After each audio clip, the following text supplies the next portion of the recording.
Hello friends, welcome back. इस video के अंदर हम कुछ और 10 मोर एमसीक्यू डिस्कस करेंगे। Let us start. तो फर्स्ट क्वेश्चन है, उसके बारे में 3 स्टेटमेंट दिए गए हुए हैं। आपको ये बताना है कि ये कौन सी गवर्नमेंट स्कीम से रिलेटेड है। तो the statement given below are related to which of the following government initiative, ये बताना है। तो पहला इसमें बताया हुआ है कि इट इज ए ऑपरेशन। पहली बात है कि ये एक ऑपरेशन है that focus on rescuing victim, particularly women and child from the clutches of trafficker। यानी कि ये वुमेन एंड चाइल्ड की ट्रैफिकिंग से रिलेटेड है, उनको रेस्क्यू करने के बारे में ये ऑपरेशन है। सेकंड स्टेटमेंट कहता है कि under this special team will be diploid on all long distance train. तो इसमें स्पेशल ट्रेन को डिप्लॉय किया, स्पेशल ट्रेन के अंदर स्पेशल टीम को डिप्लॉय किया जाएगा, किसके लिए? वुमेन एंड चाइल्ड को रेस्क्यू करने के लिए ट्रैफिकिंग से। And railway police, third statement क्या कहता है? Railway police force would act as a bridge cutting across the states to assist the local police. तो यानी कि रेलवे पुलिस फोर्स है वो लोकल पुलिस की मदद से इस ऑपरेशन को चलाएगी in the mission to curb the menace of human trafficking से ये मिशन रिलेटेड है। तो इसका आंसर है, आप बताइए कौन सा आंसर होगा इसका? इसका आंसर है बी फॉर बॉम्बे। ऑपरेशन आहत है ये, ऑपरेशन आहत ये रेलवे पुलिस फोर्स के द्वारा चलाया गया था एंड ये ह्यूमन ट्रैफिकिंग से रिलेटेड है। वुमेन एंड चाइल्ड को रेस्क्यू करने के लिए, पर्टिकुलरली ट्रैफिकर्स चाइल्ड में बिठा के बच्चों को ले जाते हैं, तो उससे रिलेटेड था ये। एंड ये आप उसकी इमेज देख सकते हैं, ठीक है। Then anti trafficking cell, nodal cell बनाई गई थी। एंटी ट्रैफिकिंग नोडल सेल ये मिनिस्ट्री ऑफ होम अफेयर्स के अंदर बनाई गई है। 2006 के अंदर इनको सेटअप किया गया था as a focal point for the communicating various decision and follow up action by the state government to combat the crime of human trafficking से रिलेटेड है। Then anti human trafficking unit है, ये भी ministry of home affairs के द्वारा बनाई गई है। इनको एक स्कीम थी जिसका नाम क्या है? Scheme for strengthening law enforcement response in India against trafficking in person 2010। तो scheme for strengthening the law enforcement response in India trafficking in person 2010, इसके अंदर एंटी ह्यूमन ट्रैफिकिंग यूनिट्स को बनाया गया है। एंड जो इसका जो प्राइमरी रोल क्या है वो लॉ एनफोर्समेंट करना है एंटी ट्रैफिकिंग के रिगार्डिंग में, ठीक है। तो इंडिया ने रेटिफाई कर लिया था 2011 के अंदर यूनाइटेड नेशन का convention on transnational organised crime. तो ये इंडिया ने रेटिफाई कर रखा है। तो ये याद रखना है कि India has ratified this United Nation convention on transnational organised crime. And India के अंदर जो सबसे इंपॉर्टेंट लॉ है वो इससे रिलेटेड है, वो कौन सा है? Immoral traffic prevention act 1956, ITPA 1956 से रिलेटेड है इमोरल ट्रैफिकिंग। इसके अंदर जो ट्रैफिकिंग को प्रोहिबिट किया गया है फॉर कमर्शियल सेक्सुअल एक्सप्लॉयटेशन, यानी कि प्रोस्टिट्यूशन के लिए उसको ले जाते हैं बच्चों को किडनैप करके, तो उसको लिए इसको प्रोहिबिट किया जाता है इसके अंदर। तो नेक्स्ट क्वेश्चन है वो हमारा है वो narcotics drug and psychotropic substances act 1950, उससे 1985 वाले से रिलेटेड है NDPS एक्ट। तो पहला स्टेटमेंट क्या कहता है? The contravention that involves A small quantity 100 gram of cheers is not punishable under the act. ये कहता है कि यदि किसी के पास 100 ग्राम चर्स मिल जाए तो उसको पनिश नहीं किया जाएगा इस एक्ट के अंदर। तो ये बिल्कुल गलत बात है। यदि किसी के पास 100 ग्राम चर्स मिलता है तो वो भी उसको पनिश किया जाएगा। सेकेंड स्टेटमेंट क्या कहता है कि भांग होती है, जो भांग, ये जो भांग है ये प्लांट है, प्लांट के पत्तों से बनाई जाती है भांग, कैनाबिलिस की, which is made from the leaves of the cannabis plant is not mention in the NDPS act. ये NDPS एक्ट के अंदर नहीं आती है। भांग को हम होली के दौरान भी पीते हैं कुछ लोग, एंड शिवरात्रि पे भी पीते हैं। तो भांग है वो NDPS एक्ट के अंदर नहीं आती है, परंतु इससे ये बनने वाला जो पदार्थ है ये चरस, वो इसके अंदर आती है। ये वाला चरस है। एंड ये कौन सा है? एक और चीज़ है, हबीब। हबीब होती है कि इसको चर्स, ये हबीब है, ये हैंड से बनाते हैं हबीब को, ये चर्स है। चर्स को बीड़ी के साथ पीते हैं वैसे। Then second is correct, only B for Bombay only यहाँ पे करेक्ट है। तो इसके रिगार्डिंग और देखते हैं। NDPS एक्ट 1985 के अंदर इनेक्ट किया गया था and it deals with the drugs and the trafficking से साथ ड्रग करता है, डील करता है। एंड इस एक्ट के अनुसार production, manufacturing, sale, possession, consumption, purchase, transfer और यूज ऑफ बैन ड्रग क्या है? इसके अंडर क्रिमिनल एक्ट है। Except for medical and scientific purpose के लिए ड्रग्स को ये सब काम किया जा सकता है। एक्सक्लूजन फ्रॉम द एक्ट क्या कहें, जो लीव्स हैं, लीव्स एंड सीड्स हैं, वो इसको अंडर एक्सक्लूड किए गए हैं। बाकी जो प्रोसेसिंग के द्वारा है वो इंक्लूड किया गया है। लीव्स एंड सीड्स इसके पार्ट नहीं है, इसलिए ये जो भांग है वो इसी का पार्ट नहीं बनती है। Then bhang which is made from the leaves of the is not mention in the NDPS act. ठीक है, इसके अंदर जो पनिशमेंट होती है, जो स्मॉल क्वांटिटी होती है, उनके लिए कितनी पनिशमेंट है, 1 साल की पनिशमेंट है, 1 साल की पनिशमेंट है, इम्प्रिजनमेंट है 1 साल का, एंड फाइन कितना लगा सकते हैं, 10,000 रुपये का फाइन लगा सकते हैं यहाँ पे। एंड इससे ज़्यादा जो अमाउंट हो जाएगी, इसमें स्मॉल क्वांटिटी में कितनी अमाउंट होती है, 100 kg ऑफ चर्स और हसीस, और या फिर 1 kg गांजा है तो वो इतना हो जाएगा। ठीक है, स्मॉल क्वांटिटी में। यदि यहाँ पे 1 kg चर्स हो और 10 kg गांजा हो तो वो क्या हो जाएगी, कॉमर्शियल क्वांटिटी हो जाएगी। उसके लिए 10 गुनी जो पनिशमेंट है वो भी 10 टाइम्स इंक्रीज हो जाएगी। तो यहाँ पे 10 ईयर जेल हो जाएगी उसकी। कॉमर्शियल क्वांटिटी के लिए कितनी है, 10 ईयर की जेल है। और जो फाइन कितना हो जाएगा, 1 लाख रुपए का फाइन होगा, मिनिमम 10 ईयर की जेल होगी। एंड जो क्वांटिटी है कॉमर्शियल और स्मॉल के बीच में होगी तो उसमें कितना पनिशमेंट लगेगा, 1 से 10 साल का पनिशमेंट हो सकता है। एंड इससे ज़्यादा हो जाएगा। कॉमर्शियल क्वांटिटी के लिए कितना है, minimum not less than 10 years, तो 10 साल से ज़्यादा का पनिशमेंट है। एंड अप टू 20 ईयर्स तक जा सकता है। और 1 लाख रुपए का कम से कम फाइन है, 1 लाख से 2 लाख रुपए तक का इसमें फाइन लग जाएगा, कॉमर्शियल क्वांटिटी आपके पास यदि मिलती है एनडीपीएस एक्ट के अंडर में। एंड जो इसमें जो क्वांटिटी है कॉमर्शियल के लिए 1 kg चर्स है और 20 kg गांजा है, यहाँ पे 20 kg है।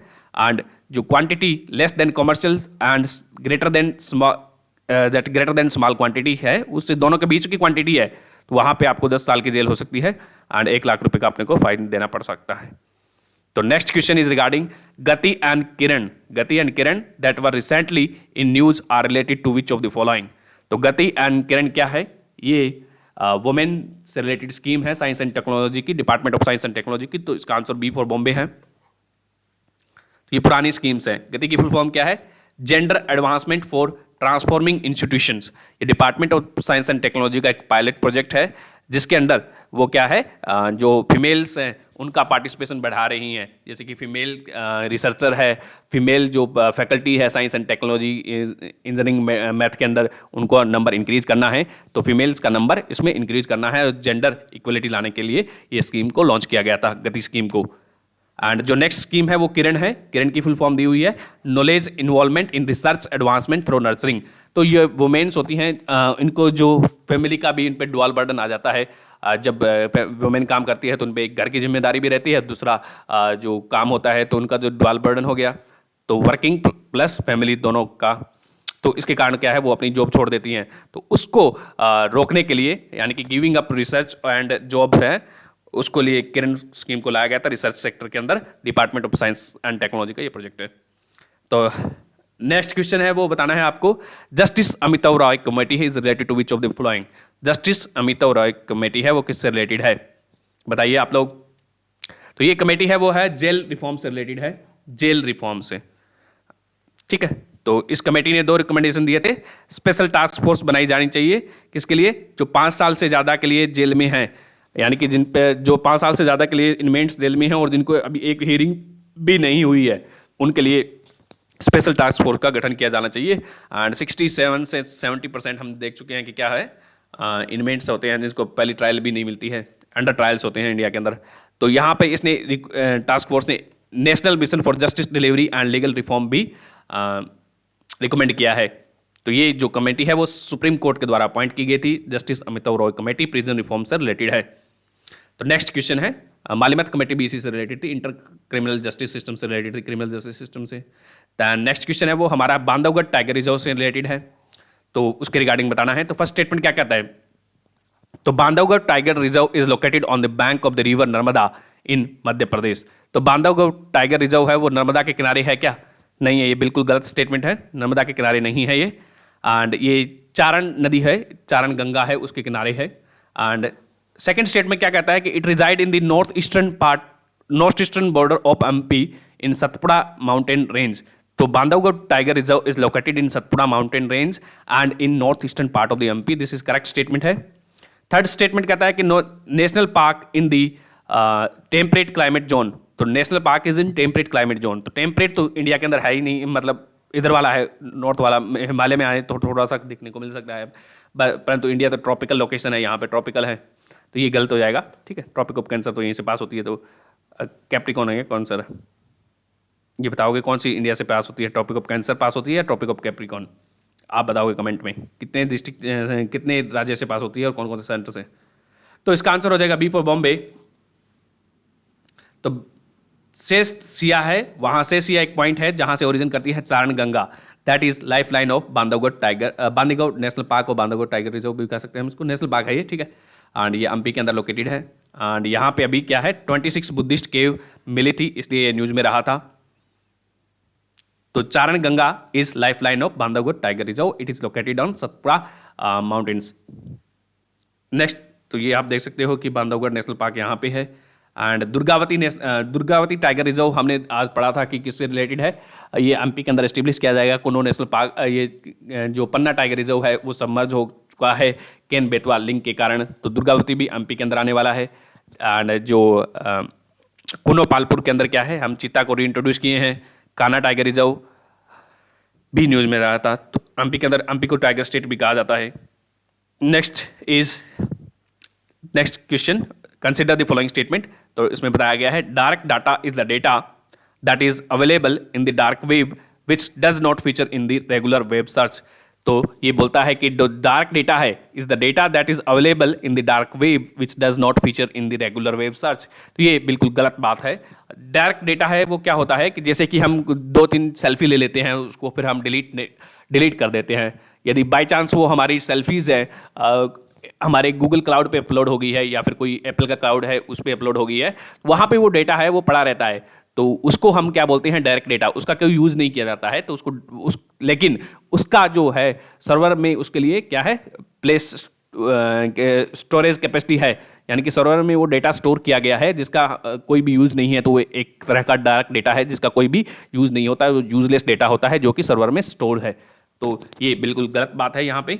सेकेंड स्टेटमेंट कहता है कि digital decarbonisation is the method of removing the dark data from the dark web. तो ये भी गलत बात है। तो डिजिटल डिकार्बोनाइजेशन क्या होता है हम आगे देखेंगे। तो इसका आंसर क्या हो जाएगा, D for Delhi. None of this statement is correct here, D for Delhi इसका आंसर है। And dark wave and digital carbonisation. तो डार्क वेव क्या होता है, डार्क डाटा क्या होता है, dark data is information asset और information asset of organization or companies collect, process and store during the regular business activity but fail to use for other purpose के लिए use करना कोई काम का नहीं होता है वो basically. And dark data can be used, it could be your multiple near identical image हो सकती हैं जो कि गूगल फोटोज में स्टोर हैं, तो ये हमने देख चुके हैं। ठीक है। एंड डिजिटल डिकार्बोनाइजेशन क्या होता है, it is a method of reducing the carbon footprint of organisation. तो कोई भी कंपनी है उसका जो कार्बन फुटप्रिंट कैसे कम करना है वो क्या टेक्निक क्या कहलाती है, डिजिटल डिकार्बोनाइजेशन कहलाती है। तो नेक्स्ट क्वेश्चन है वो हमारा है वो माहेश्वर डैम से रिलेटेड है। Consider the following statement regarding Maheshwar dam. तो पहला स्टेटमेंट क्या कहता है, it is one of the largest dam across the river Godavari. तो ये गोदावरी पे है क्या, Maheshwar dam is located on which river, Narmada river पे ये है, ये नर्मदा वैली रिवर डेवलपमेंट का पार्ट है। तो Maheshwar river dam is part of Narmada valley. तो ये स्टेटमेंट क्या हो जाएगा, गलत हो जाएगा। सेकंड स्टेटमेंट क्या कहता है कि the dam is a part of Nagarjuna Srisailam tiger reserve का पार्ट है। तो ये जो डैम है वो नागार्जुन श्रीशैलम का पार्ट नहीं है। ये नागार्जुन श्रीशैलम हम देख चुके हैं कि इंडिया का लार्जेस्ट टाइगर रिजर्व है एंड ये 2 स्टेट्स के अंदर लोकेटेड है, आंध्र प्रदेश एंड तेलंगाना। तो इसका आंसर क्या हो जाएगा, दोनों ही यहाँ पे इनकरेक्ट हैं, तो इसमें आपको इनकरेक्ट पूछा गया है, तो इसका आंसर हो जाएगा सी फॉर कैलकाटा। इसमें दोनों ही इनकरेक्ट बताना है, तो इसका आंसर हो जाएगा सी फॉर कैलकाटा। ठीक है। तो माहेश्वर डैम है वो पार्ट है नर्मदा वैली डेवलपमेंट कॉर्पोरेशन का, नर्मदा वैली डेवलपमेंट प्रोजेक्ट का एक हिस्सा है। इसके अंदर हम 30 प्रोजेक्ट बना रहे हैं नर्मदा वैली प्रोजेक्ट के अंदर। एंड जो largest dam across the river Narmada is Sardar Sarovar dam है। And Sardar Sarovar dam Kevadia के अंदर जो हमारा स्टेच्यू ऑफ यूनिटी भी है। ठीक है। तो नर्मदा रिवर पे बहुत सारे डैम बनाए गए हैं, तो उनमें से जैसे कि कौन कौन से डैम हैं, यहाँ पे बारगी डैम है, दैन ये कौन सा है, ओमकारेश्वर डैम है, माहेश्वर डैम है, सरदार सरोवर डैम है गुजरात के अंदर। तो ये सारे डैम्स नर्मदा रिवर पे बनाए गए हैं। नर्मदा रिवर क्या है, इंडिया की लार्जेस्ट वेस्ट फ्लोइंग रिवर है जो कि रिफ्ट वैली में फ्लो करती है between Vindhyan mountain and Satpura mountain range. तो तो Vindhyan range and Satpura range के बीच में ये फ्लो करती है एंड ये एक रिफ्ट वैली बनाती है, ठीक है। एंड राइज करती है यहाँ पे मेकाल रेंज से राइज करती है नियर अमरकंटक, एंड ये धुआंधार फॉल भी बनाती है, एंड ये एस्चुरी बनाती है जहाँ पे इसके माउथ पे क्या है, आलिया बेट आइलैंड है वो लोकेटेड है। ये गल्फ ऑफ खंबात में गिरती है, गल्फ ऑफ ये कहाँ से, खंबात में गिरती है, ठीक है। एंड दिस गोर्ज इज कंपोज, इसकी जो गोर्ज है, नर्मदा की गोर्ज है वो मार्बल से बनी हुई है, इसको मार्बल रॉक भी बोला जाता है, ठीक है। एंड ये जो है मंदार एंड दारडी वाटरफॉल भी बनाती है, मंदार एंड दारडी वाटरफॉल है, दारडी वाटरफॉल है वो ये नर्मदा रिवर बनाती हैं। एंड सहस्र धारा वाटरफॉल्स हैं वो भी ये नर्मदा रिवर बनाती हैं, ठीक है। तो 3 वाटरफॉल हो गए, 3 नहीं 4 हो गए, कौन कौन से, Dhuandhar waterfall, then Mandar, then Dardi and then Sahasra Dhara waterfall है, वो सारे वाटरफॉल हैं वो नर्मदा रिवर बनाती हैं। तो next question is related to UNESCO. तो ये question, which of the following textile are identified by UNESCO, which of the following textile are identified by UNESCO as a heritage textile. तो 50 textile from India were identified as a heritage textile by the UNESCO के द्वारा identify की गई थी, उससे बताना है कि कौन सी इसमें से इंक्लूड की गई थी। तो पहला है कि बंजारा एम्ब्रॉयडरी, बंजारा एम्ब्रॉयडरी। तो ये जो पिक्चर दिखाई गई है, दोनों ही पिक्चर है वो बंजारा एम्ब्रॉयडरी की हैं। एंड बंजारा एक टाइप ऑफ ट्राइब है जो कि पहले राजस्थान में हुआ करती थी, बाद में साउथ इंडिया में जाके बस के रही थी, बाद में लोकेट होगी साउथ इंडिया से, राजस्थान से यहाँ पे कर्नाटक तेलंगाना रीजन में पाई जाती हैं। तो ये बंजारा एम्ब्रॉयडरी है, ये मेनली कर्नाटक में ही है अभी, तो इसको इंक्लूड किया गया है यूनेस्को की हेरिटेज टेक्सटाइल्स में। तो बंजारा को इंक्लूड किया गया है। भवानी जमा कलम, इसको इंक्लूड नहीं किया गया है, भवानी जमा कलम को नहीं इंक्लूड किया गया है। कलमकारी को इंक्लूड किया गया है। कलमकारी कहाँ की है आप मेरे को बताओगे, आंध्र प्रदेश की है। एंड देन पासमीना इसको इंक्लूड नहीं किया गया है। खेस, जो पानीपत की खेस है उनको इंक्लूड किया गया है। तो इसको कौन कौन से इंक्लूड किया गया है, बंजारा एम्ब्रॉयडरी ऑफ कर्नाटक की है ये, एंड इनको इंक्लूड किया गया है। एंड देन कलमकारी को इंक्लूड किया गया है, खेस को इंक्लूड किया गया है। तो इसका आंसर कौन सा हो जाएगा, 1, 3 एंड 5, ठीक है। तो खेस तो हम ओढ़ने के लिए यूज करते हैं, इसको सर्दियों में हम ओढ़ने के लिए, अभी विंटर्स में हम इसका यूज करते हैं। एंड ये जो है वो क्या है, कलमकारी पेंटिंग है, कारी पेंटिंग भी है, और ये एक टेक्सटाइल भी है, टेक्सटाइल पे इसको किया जाता है पेंटिंग को, कलम और कारी, ठीक है। कलम से की जाने वाली कारी है, वुमेन्स इसको जनरली करती हैं। तो UNESCO iconic India heritage textile है, उसमें 50 टेक्सटाइल को इंक्लूड किया गया था। एंड कुछ एक और जो फेमस है वो हम देख लेते हैं। टोडा, जो टोडा ट्राइब है वो कहाँ मिलती है, नीलगिरी हिल्स में मिलती है, तो वहाँ पे ये टोडा का एम्ब्रॉयडरी कहाँ की होगी, नीलगिरी तमिलनाडु में हो जाएगी। सुंगड़ी एंड टोडा किसकी है, तमिलनाडु से हैं, बिलोंग करती है ये टेक्सटाइल। हिमरू है वो हैदराबाद वाली है, वो भी इंक्लूड की गई है, और एक और है वो भी इंक्लूड की गई है। बंदना टाई एंड डाई है, वो उड़ीसा की है, उसको इंक्लूड किया गया है। खेस है जो पानीपत से हैं, पानीपत के खेस हैं वो इंक्लूड किए गए हैं, खेसला कंबल बोलते हैं उसको।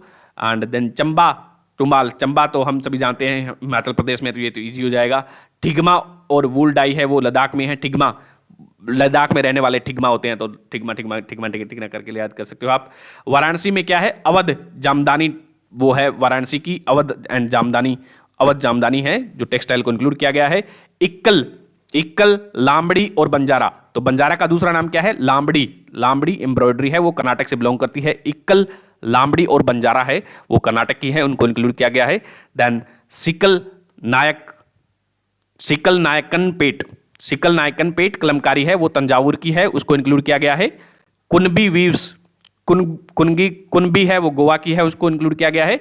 मसरू वीव्स है, मसरू एंड पटोला गुजरात की है, मसरू एंड पटोला कहाँ की है, गुजरात की है। हिमरू हैदराबाद वाली भी है और महाराष्ट्र वाली भी है। देन गारद कोयलियाल है, वो वेस्ट बंगाल की है, गारड कोयरियाल, ठीक है। तो गार्ड करती है वेस्ट बंगाल को, कोयरियाल, ठीक है। तो नेक्स्ट क्वेश्चन है वो प्रधानमंत्री युवा स्कीम से रिलेटेड है, इसका सेकेंड एडिशन अभी लॉन्च किया गया था। पीएम युवा की फुल फॉर्म क्या है, young upcoming and versatile author. तो ये नहीं दिया होगा, ये दिया नहीं होगा, ये क्वेश्चन में नहीं दिया होगा, ये फुल फॉर्म नहीं दी होगी, तो पीएम युवा 2.0 पूछा जाएगा सीधा। तो विद रिस्पेक्ट टू पीएम युवा young upcoming and versatile author 2.0 scheme से रिलेटेड क्या है, ठीक है। तो ये आपको याद रखनी है, ये ऑथर से रिलेटेड है पीएम युवा। तो पहला स्टेटमेंट क्या कहता है, the scheme aims to mentor and train young and budding authors between the age of below the age of 18 years। तो 18 साल के कम के ऑथर को ट्रेन करना है। तो ये गलत बात है, क्योंकि इसमें जो है कितने का बंदा है, वो 30 ईयर्स के ऑथर्स को ट्रेन करना है, 30 साल से कम के बंदे को या बंदी को ट्रेन करना है to become a writer, author बनने के लिए। सेकंड स्टेटमेंट कहते हैं the scheme function under the aegis of department of higher education, ministry of education की स्कीम है। दिस इज करेक्ट है, तो ये मिनिस्ट्री ऑफ एजुकेशन की स्कीम है। एंड थर्ड स्टेटमेंट कहता है नेशनल बुक ट्रस्ट है, इसकी इंप्लीमेंटिंग एजेंसी है। National book trust is implementing agency of Pradhanmantri Yuva 2.0। This is correct है, तो इसका आंसर हो जाएगा 2 and 3, बी फॉर बॉम्बे। इसका करेक्ट आंसर है बी फॉर बॉम्बे, 2 and 3। तो ये स्कीम लाई गई थी वो 30 ईयर से कम वालों को to promote the reading, writing and book culture in the country. इसका मेन एम यही है। देन नेक्स्ट क्वेश्चन है वो स्फूर्ति स्कीम से रिलेटेड है। एंड स्फूर्ति की फुल फॉर्म क्या है? Scheme of fund for regeneration of traditional industry. तो scheme of fund for regeneration of traditional industry. तो पहला स्टेटमेंट क्या कहता है? द स्कीम एम बताया गया है, aim is to organise the traditional industry and artisan into clusters to make them competitive and provide support. तो ये ट्रेडिशनल आर्टिशंस हैं, उनको क्लस्टर में ऑर्गेनाइज करके उनको ज़्यादा कॉम्पिटिटिव बनाना है। कैसे कॉम्पिटिटिव बन सकते हैं? वो क्लस्टर में उनको जो एग्लोमरेशन का जो एडवांटेज मिलता है, तो उनको एग्लोमरेशन बेनिफिट मिलके उनको ज़्यादा कॉम्पिटिटिव बना सकते हैं हम। तो इसके लिए सपोर्ट देती है। दिस इज करेक्ट है। एंड सेकंड स्टेटमेंट क्या कहता है कि it is initiative of ministry of commerce. स्फूर्ति स्कीम है वो कॉमर्स का इनिशिएटिव नहीं है, तो ये गलत हो जाएगा। एंड इसका आंसर 1 ओनली है, ए फॉर आगरा है। ये कौन सी मिनिस्ट्री की स्कीम है? ये मिनिस्ट्री ऑफ एमएसएमई की स्कीम है, micro small and medium enterprises. तो एमएसएमई की डेफिनेशन क्या है वो आप मेरे को बताओगे, वो अभी चेंज की गई थी। एंड इसका जो इंप्लीमेंट कौन कर रहा है स्फूर्ति स्कीम को? KVIC is nodal agency to implement it.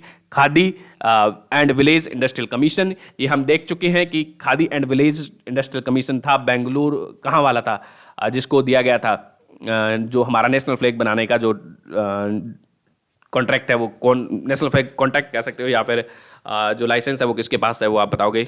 हम डिस्कस कर चुके हैं पहले ही। तो इसके अंदर जो स्फूर्ति स्कीम के अंदर 3 स्कीम मर्ज कर दी गई थी। तो अभी रिसेंट गाइडलाइंस के अंदर कौन कौन सी स्कीम है? जैसे कि स्कीम है scheme for enhancing productivity and competitiveness of khadi industry. Second scheme है स्कीम फॉर प्रोडक्ट डेवलपमेंट। तो प्रोडक्ट डेवलपमेंट सेकंड वाली, पहले वाली प्रोडक्टिविटी एनहांसमेंट की स्कीम है, दूसरी प्रोडक्ट डेवलपमेंट से रिलेटेड है, तीसरी है वो रूरल इंडस्ट्री से रिलेटेड है, रिस्क। तो scheme for rural industry service centre.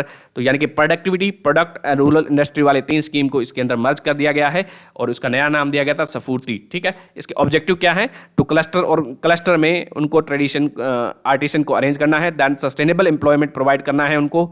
And कैसे एम्प्लॉयमेंट प्रोवाइड कर सकते हैं? उनकी स्किल बढ़ाएंगे एंड इनका जो भी प्रोडक्ट आएगा उसको हम ज़्यादा मार्केबिलिटी करें, उनकी जो मार्केट उनको ज़्यादा प्रोवाइड करें। देन उनकी स्किल बढ़ाएं, कैपेबिलिटी बढ़ाएं एंड उनको कॉमन फैसिलिटी प्रोवाइड करें एंड उनको टूल्स दें, आर्टिसन को नए नए टूल्स दें। तो हम उनकी जो है कम्पिटिटिवनेस बढ़ा सकते हैं, मार्केटेबिलिटी बढ़ा सकते हैं। तो ये सारा इससे रिलेटेड था हमारा। धन्यवाद।